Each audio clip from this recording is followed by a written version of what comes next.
கொண்டக்கடலை இருக்கா? அப்ப கண்டிப்பா இந்த ரெசிபிய ட்ரை பண்ணி பாருங்க. ஒரு பெஸ்ட்டு புரோட்டீன் ஸ்நாக்ஸ் தான் இது. எப்போதுமே பருப்புல செய்யாம கொண்டக்கடலையில செஞ்சு பாருங்க. ஒரு 5 மணி நேரம் கடலைய ஊற வச்சுட்டு, நல்லா தண்ணிய ட்ரெயின் பண்ணிட்டு, மிக்ஸியில நல்லா ஒரு 5, 6 பல்ஸ் விட்டு கொரண்டு இல்லாம ரொம்ப மாவு மாரி இல்லாம அரைச்சு எடுத்துக்கலாம்.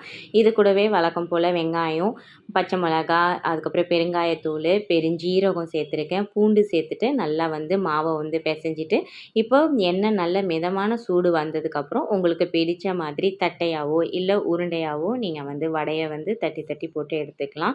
எனக்கு பிடிச்ச மாதிரி கொஞ்சம் சின்னதா தட்டி தட்டி அதுக்கப்புறம் சின்னதா உருண்டையா நான் வடை போட்டு எடுத்துக்கிட்டேன்.